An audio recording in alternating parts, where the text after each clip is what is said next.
Secret revealed episode 1 2 3 4 5।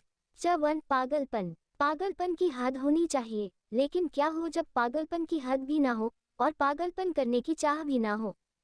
नित्या रावत एक जीता जाता सबूत था इस बात का, जिसके पागलपन की कोई सीमा नहीं थी और जिसको उसके इस पागलपन के पीछे का इरादा भी नहीं पता था। अब आप पूछेंगे कि पागलपन था किस बारे में, तो था एक लड़के बारे में, ना कहो तो उसका प्यार और कहो तो उसका पागल। यश राजवंश। इस आदमी के पीछे उसने कितने गलत काम किए, कितना खुद को दुख पहुंचाया और कितना दूसरों को, ये इस लड़की से बेहतर कोई नहीं जान सकता था। मुंबई के पागलखाने में बंद बिस्तर पर लेटी नित्या अपने हाथ से टपकते खून को देख रही थी। धीरे धीरे सेकंड बीते, सेकंड मिनट में बदले और मिनट घंटों में। ! चट्टू तुम पसंद नहीं। नित्या उठ, हमें वापस जाना है आज। कल से स्कूल स्टार्ट हो रहे हैं। रूही की आवाज सुन नित्या की आंख खुली और उसने अपनी आंखें मलते हुए कहा, ओह बोल। नित्या उठी तभी रूही ने उसके हाथ में कपड़े रखते हुए कहा, जाओ जाकर फ्रेश अप हो जाओ, हमें चलना है। ये सुन नित्या ने अपने कपड़े पकड़े और बाथरूम में गई, फ्रेश अप हुई, नहाया और फिर कपड़े पहन बाहर आई तो देखा रूही ने उसका बैग पैक कर दिया है। ये देख नित्या की आंखों में चिड़चिड़ापन दिखा। नित्या ने रूही को इग्नोर किया और शीशे के सामने खड़ी होकर अपने बालों का पोनीटेल बनाए, फिर खुद को एक बार देख उसने अपने शूज पहने और कमरे से बाहर निकल गई। नित्या को जाता देख रूही की भौहें सिकुड़ गई और फिर जल्दी से उसने अपना बैग पैक करना शुरू किया। बैग पैक करते समय रूही ने मन में कहा, मुझे नित्या बदली बदली क्यों लग रही है। ! अंधेरा। अवंतिका को देख क्लास के सभी बच्चे उसे ऐसे देखने लगे जैसे कि सभी ने देवी को देख लिया। अवंतिका ने सभी की नजरों को देखते हुए कंफ्यूजन से पूछा, क्या हुआ, तुम सब मुझे ऐसे क्यों देख रहे हो। इस पर एक क्लास का बच्चा अवंतिका के पास आया और उसके कानों में धीरे से बोला, आज वो नित्या क्लास में आते ही लास्ट सीट पर जाकर बैठ गई और फिर सो गई। अवंतिका ने उस लड़के की बात सुन लास्ट सीट की तरफ देखा जो एकदम कोने में था और फिर एक बड़ी सी मुस्कान के साथ बोली, तो फाइनली वो अब भाई का पीछा छोड़ रही है। ये सुन उस लड़के ने अपने सर पर हाथ रखते हुए कहा, अवंतिका बात ये नहीं कि वो से रही है, बल्कि बात ये है कि वो लास्ट सीट पर बैठ रही है और रूही भी उसके साथ नहीं आई। तुम्हें क्या लगता है कुछ हुआ है रूही को। रूही का नाम सुन अवंतिका की आंखें सिकुड़ गई और उसने उस लड़के को साइड में किया और अपना बैग अपनी डेस्क पर रख नित्या की तरफ बढ़ी कि तभी पीछे से एक लड़की की आवाज आई, रूही तुम आ गई। ये सुन अवंतिका मुड़ी और रूही के पास आकर चिंता भरी आवाज में पूछा, रूही क्या हुआ, आज तुम लेट कैसे, क्या उस पागल ने कुछ कहा तुमसे। अवंतिका की बात सुन रूही ने अपने होंठ भींच लिए और फिर नित्या की कल की बात याद करने लगी, मुझे तुम पसंद नहीं। ये सोच रूही ने अवंतिका की तरफ एक हल्की मुस्कान के साथ देखते हुए कहा, नहीं, क्या मैं आज से तुम्हारे साथ बैठ सकती हूँ। ये सुन अवंतिका खुश हो गई और उसने अपना सर हाँ में हिलाया। फिर सभी बच्चे रूही के साथ अपने अपने ट्रिप की बताई करने लगे और ऐसे ही फर्स्ट पीरियड का टाइम हो गया। टीचर शर्मा क्लास में आए और सभी बच्चों की तार अपनी नजरें घुमाई जो उन्हें खड़े होकर गुड मॉर्निंग विश कर रहे थे। तभी टीचर शर्मा की नजर आखिरी डेस्क पर गई जहां एक लड़की सो रही थी। ये देख टीचर शर्मा उस लड़की की तरफ बढ़े और उसके डेस्क के पास आकर बोले, स्टूडेंट ये क्लास है, तुम्हारा घर नहीं। किसी की चिल्लाती आवाज सुन नित्या की आंख खुली और उसने जम्हाई लेते हुए अपना सर उठाया और अपने सामने टीचर शर्मा को देख वो खड़ी हुई और पोलाइटली बोली, सर मैं रात भर आपके सब्जेक्ट का होमवर्क कर रही थी, इसलिए नींद पूरी नहीं हुई, तो मैंने सोचा कि क्लास को अटेंटिवली अटेंड करने के लिए मेरा नींद पूरा होना जरूरी है, तो मैं सो गई। नित्या की बात सुन टीचर शर्मा के चेहरे पर जो गुस्सा था वो गायब हो गया और उनका चेहरा ठीक हुआ और वो बोले, अच्छी बात है कि तुम इतनी मेहनत कर रुकी हो, लेकिन अगली बार से ख्याल रखना, वैसे अपना होमवर्क दिखाओ।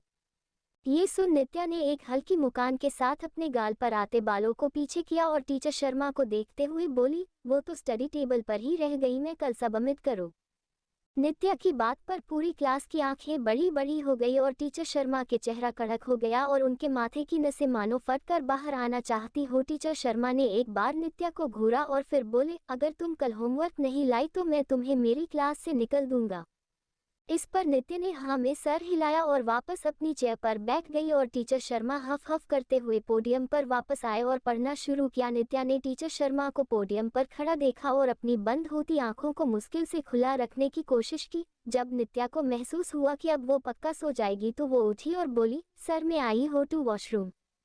ये सुन टीचर शर्मा ने पढ़ते हुए जाने को कहा और नित्या क्लास से बाहर निकल गई। जाती हुई नित्या को देख रूही ने अपने होठों को एक बार फिर भींचा और मन में बोली, क्या हुआ है नित्या को? आखिर वो क्यों गुस्सा है मुझसे? सोचते हुए रूही की नज़र उसके हाथ में पहने ब्रेसलेट पर गई जो उसे यश ने दिया था। फिर कुछ सोच रूही ने अपनी मुट्ठी कसी और फिर पढ़ाई पर ध्यान देने लगी। इधर नित्या क्लास से निकल स्कूल के पार्क में आई और फिर पेड़ के नीचे जहाँ छाव थी वहाँ लेट गई। दिल्ली के लेबोरेटरी में इस वक्त एक आदमी या फिर कहे एक लड़का जो करीबन 19 साल का था व्हाइट कोट पहने कुछ टेस्ट कर रहा था कि तभी लेबोरेटरी का दरवाजा खुला और एक लड़का जो करीबन 19 या 20 साल का होगा वो अंदर आया और अंदर काम कर रहे उस लड़के से बोला, मास्टर सिंह अगर आपका हो गया हो तो हम चले। मास्टर सिंह जिसे बुलाया गया था उस लड़के ने अपना टेस्ट ट्यूब वापस टेबल पर रखा और कुछ नोट डाउन करके बोला, हम बोल। उस लड़के ने अपने ग्लव्स निकाले और फिर प्रोटेक्टिव चश्मा निकालते हुए बोला, मैंने सुना है वो लोग कुछ नया माल सप्लाई कर रहे हैं इंग्लैंड। कुणाल ने ये सुन अपने बालों में उंगली फिराए हुए कहा, हाँ और शायद इस बार आपको जाना पड़े वहाँ काफी लंबे समय के लिए।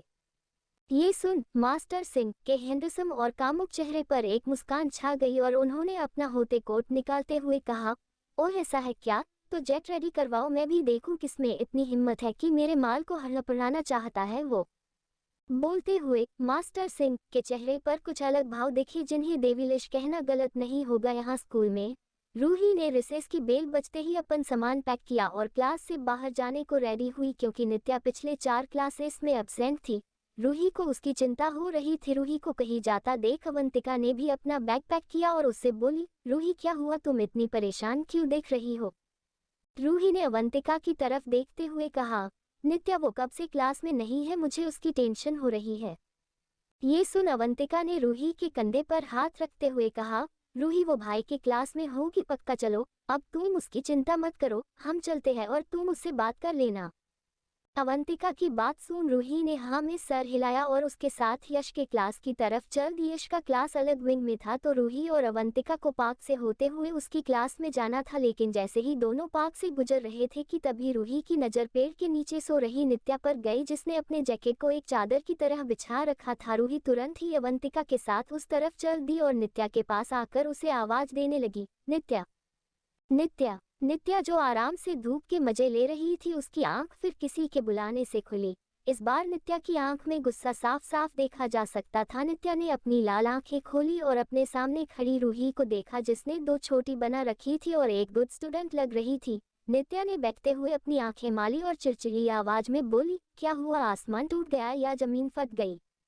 नित्या की बात सुन अवंतिका ने उसे डिस्गस्ट के साथ देखते हुए कहा, नित्या तुम सच में पिघो, तुम्हें सिर्फ सोना और खाना आता है। तुम्हें पता है रूही तुम्हारे लिए कितना परेशान हो रही थी। नहीं तुम्हें नहीं बात, तुम्हें तो बस अपनी पड़ी है, किसी और से तुम्हें कोई मतलब नहीं है ना। अवंतिका की बात सुन नित्या की लाल आंखें और लाल हो गई। अगर इस वक्त पागल खाने की नज़ यहाँ होती तो वो पक्का अवंतिका के लिए मन में प्रे कर रही होती। और अब ऐसा क्यों?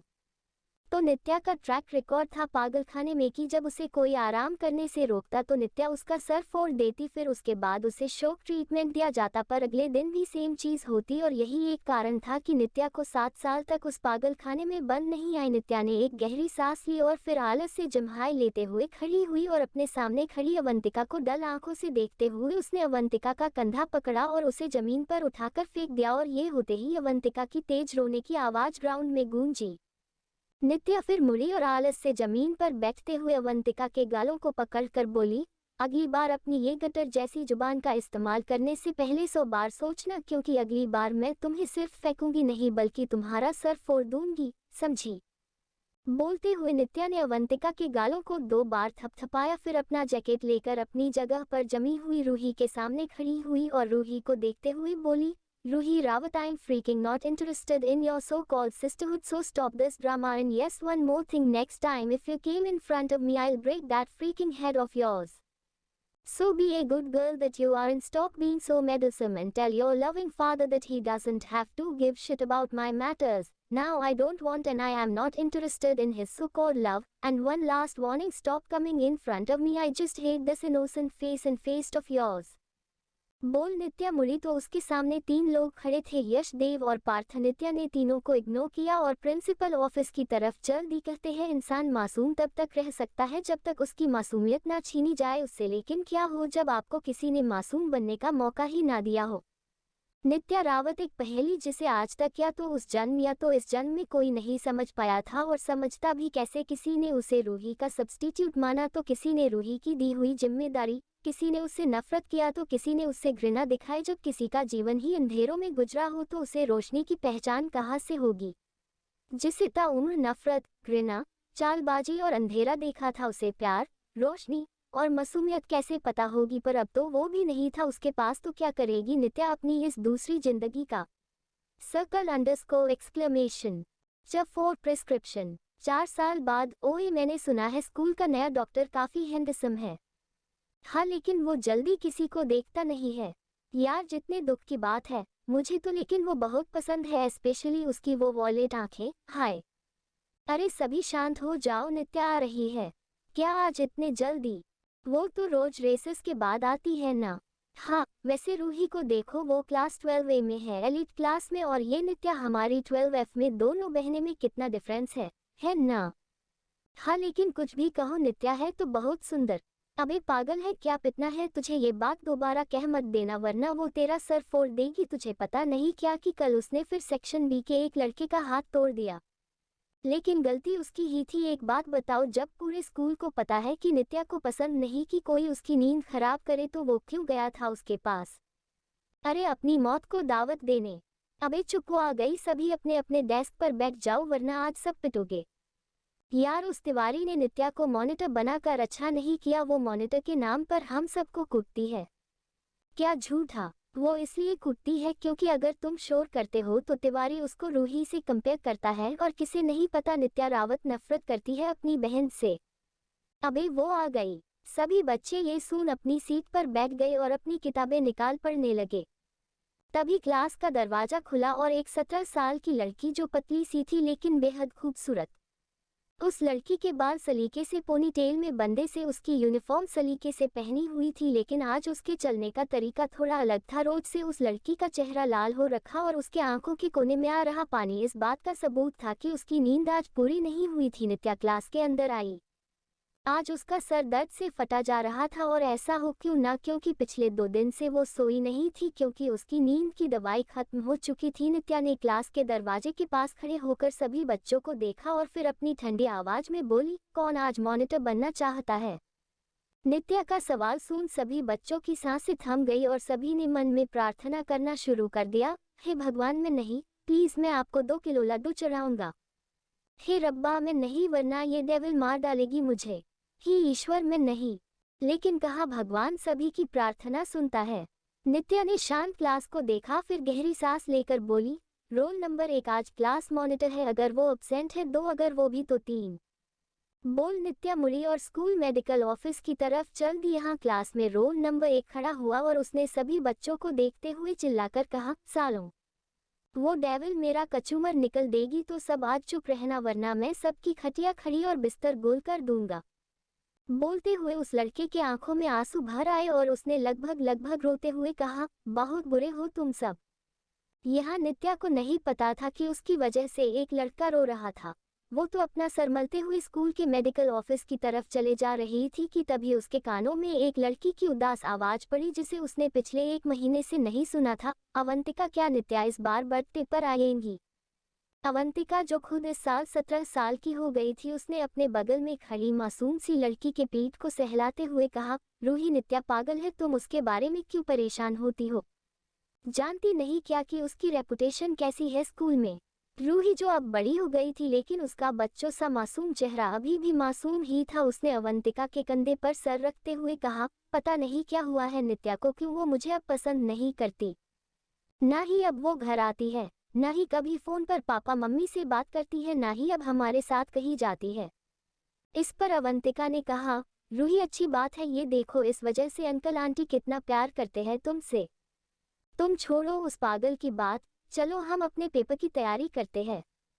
इस पर रूही ने हाँ में सर हिलाया और इधर नित्या, जिसके पैर मानो जम गए थे, उसने एक बेपरवाह मुस्काना के साथ उस तरफ देगा जिस तरफ रूही और अवंतिका गए और फिर अपना सर हिलाते हुए मेडिकल ऑफिस की तरफ चल दी जो उसके सामने ही था। यहाँ मेडिकल ऑफिस में एक आदमी ब्लैक पैंट और वाइट शर्ट में विंडो के पास बैठा खिड़की के बाहर का नज़ारा देख रहा था कि तभी उसकी नज़र एक पतली सी लड़की पर पड़ी जो शांति से खड़ी थी, लेकिन उसकी हल्की कांपती हाथ की उंगलियां ये बता रही थी कि वो शांत नहीं थी। उस आदमी ने देखा कि वो लड़की कुछ देर ऐसे ही वहां खड़ी थी, फिर उसने अपनी लंबे और सीधे पैरों को मेडिकल ऑफिस की तरफ आने को बढ़ाया कि तभी उस लड़की के सामने एक लड़का आकर खड़ा हुआ और उसने कुछ कहा, जिसके बाद उस लड़की ने अपना बैग और जैकेट निकाला जिससे उस लड़की का पतला पर वेल डेवलप शरीर सामने आया। उस लड़की ने इस वक्त सिर्फ एक शर्ट और स्कर्ट पहना था जो इसके घुटनों तक आ रही थी। उस लड़की ने अपनी टाई को हल्का नीचे खींचकर किया, फिर सफाई से पास में पड़ी बेंच पर अपना जैकेट और बैग रखा। फिर उस लड़की ने लड़के से कुछ कहा जिसके बाद वो लड़का हंसा कि तभी उस लड़की ने उस लड़के के पेट में एक लात मारी और फिर उस लड़के के कमर को पकड़ उसे उठाकर फेंक दिया। ऐसा करते हुए उस लड़की की शर्ट हल्की सी ऊपर हुई जिससे उसकी पतली कमर साफ साफ दिख रही थी और तभी वो लड़की मुड़ी और आलस के साथ उस लड़के के पास जाकर उसके पेट पे अपना पैर रखा और झुककर कुछ कहा। ऐसा करते हुए एक बार फिर उस लड़की की पुतली सी कमर उस आदमी की नजरों से सामने थी, लेकिन तभी उस आदमी ने देखा कि उस लड़के ने कुछ कहा और वो लड़की उस लड़के से दूर हुई। फिर अपना जैकेट झुककर उठाया कि तभी उस लड़की ने उसकी तरफ देखा, फिर उसे इग्नोर कर अपना बैग उठाकर वो मेडिकल ऑफिस की तरफ आने लगी। अभी वो आदमी उस लड़की को हो देख रहा था कि तभी उसके कानों में एक आदमी की आवाज गई को उससे कह रहा था, मास्टर सिंह आप क्या देख रहे हैं इतने गौर से? ये सवाल सुन मास्टर सिंह, जिसका नाम अमन सिंह ठाकुर था, उसने धीरे से कहा। उसकी पतली कमर। कुणाल ने अमन ने जो कहा वो सुना नहीं तो दोबारा पूछा, क्या? तो इस बार अमन ने अपनी आंखें बंद करते हुए कहा, नया पेशेंट आ रहा है, तुम उसे संभालो। ये सुन कुणाल ने मुंह बनाया कि तभी मेडिकल ऑफिस का दरवाजा खुला और एक लड़की अंदर आई। कुणाल ने अभी अभी आई उस लड़की को देख मन में सोचा, दिल्ली में इतनी खूबसूरत लड़की, वो भी इस स्कूल में। वाह, सोचते हुए कुणाल ने कहा, हेलो प्रीटी लेडी, आपको क्या प्रॉब्लम है? नित्या ने जाती हुई रूही और अवंतिका को कुछ पल देखा, फिर अपने कदम मेडिकल ऑफिस की तरफ बढ़ाए कि तभी उसके सामने एक लड़का आकर खड़ा हो गया और उसने कहा, नित्या रावत, मैंने सुना कि तुमने मेरे भाई को काल पीटा था। तुम्हारी हिम्मत कैसे हुई मेरे भाई पर हाथ उठाने की? तुम जानती भी हो कि मैं कौन हूँ? यू बास्टर, आज मैं तुझे तेरी औकात दिखाऊंगा। नित्या ने अपने सामने खड़े लड़के को देखा और फिर उसकी लाल आंखें और लाल हो गई। नित्या ने अपना जैकेट और बैग निकाला, फिर अपनी टाई को ढीली कर जैकेट और बैग को बेंच पर रखा और फिर उस लड़के के सामने आकर खड़ी हुई और बोली, जल्दी लड़ाई खत्म करते हैं, मेरा सर दुख रहा है। नित्या की बात पर वो लड़का हंसा और ये देख नित्या के सर में और दर्द होने लगा। ये महसूस कर नित्या ने उस लड़के के पेट में एक लात मारी जिससे उस लड़के ने अपने पेट को पकड़ लिया। तभी नित्या ने धीरे से मन में कहा, टाइम वेस्ट। सोचते हुए नित्या ने उस लड़के की कमर पकड़ी और उसे उठाकर फेंक दिया जिससे उस लड़के के गिरने से उसने सर में और कमर में जोर की लगी। ये देख नित्या ने उस लड़के की पेट पर अपना लात रखते हुए झुककर उसकी आंखों में देखते हुए कहा, अगली बार जब मेरा सर दर्द हो तो लड़ने मत आना, क्योंकि अगली बार मैं तुम्हारी जान ले लूंगी। बोल नित्या उस लड़के से दूर हटी और अपना सामान उठाने लगी कि तभी उसे महसूस हुआ कि कोई उसे देख रहा है। ये महसूस कर नित्या ने उस तरफ देखा तो वहां एक खिड़की थी जिसमें उसकी परछाई थी। ये देख नित्या ने अपना सामान उठाया और मेडिकल ऑफिस की तरफ चल दी। नित्या मेडिकल ऑफिस में आई और अपने सामने चेयर पर बैठे डॉक्टर को देखकर अपना सर मलते हुए बोली, सर दर्द की दवा। और बोलते हुए नित्या रुक गई क्योंकि उसे नहीं पता था कि क्या अब वो स्कूल के मेडिकल ऑफिस से वो नींद की दवाई ले सकती थी या नहीं, क्योंकि पिछला डॉक्टर पैसे लेकर दवाई दे देता था, पर इस डॉक्टर की शक्ल देखकर उसे नहीं लग रहा था कि उसे दवाई मिलेगी। नित्या को बात आधी कहता सुन कुणाल ने पोलाइटली पूछा, और इस पर नित्या ने अपने बैग के स्टेप्स को खींचते हुए कहा, नींद की दवाई। नींद की दवाई सुन कुणाल के चेहरे से मुस्कान गायब हो गई और उसने नित्या को देखते हुए कहा, तुम्हारे पास कोई प्रिस्क्रिप्शन है डॉक्टर का? इस पर नित्या ने अपना सर एक बार फिर मला और अपने बैग को टेबल पर रख खोला, फिर कुछ सोच उसे टेबल पर पलट दिया और कुणाल को देखते हुए बोली, इन सब में कहीं प्रिस्क्रिप्शन है? नित्या की बात सुन कुणाल ने नित्या को गौर से देखा और उसकी लाल आंखें देख और उनमें चिड़चिड़ापन देख कुणाल ने अपने होठों को दबाया और शांति से टेबल पर पड़े सामान को ध्यान से देखने लगा, जिसमें कुछ पेपर थे जो फोल्ड किए हुए थे, एक कॉपी, एक पेन, एक ईयरफोन और एक फ़ोन जो पूरा वाइट था। कुणाल ने एक गहरी सांस लेकर नित्या को देखा और बोला, डियर स्टूडेंट, आप चेयर पर बैठ सकती हो। ये सुन नित्या कुणाल के सामने पड़ी दो चेयर्स में से एक पर बैठी और आलस से जम्हाई लेते हुए अपनी आंखों के मला। कुणाल ने नित्या के इस एक्शन को देखा, फिर एक एक कर पेपर्स को खोलना शुरू किया। पहला पेपर फिजिक्स का टेस्ट पेपर 0 आउट ऑफ 100, द्वारा पेपर केमिस्ट्री 3 आउट ऑफ 100, तीसरा पेपर बायोलॉजी 6 आउट ऑफ 100, चौथा पेपर मैथ्स 9 आउट ऑफ 100, पांचवा पेपर इंग्लिश 21 आउट ऑफ 100, छठा पेपर 2 साल पुराना साइकायाट्रिस्ट का प्रिस्क्रिप्शन। कुणाल ने सारे पेपर जो हाथ में थे उन्हें स्पीचलेस होकर देखा, फिर उसने खिड़की के पास बैठे आदमी को बुलाते हुए कहा, अमन भाई, आप आकर ये देख सकते हैं क्या मेरा दिमाग काम नहीं कर रहा। अमन, जो जब से नित्या मेडिकल रूम में आई थी तब से उसे देख रहा था।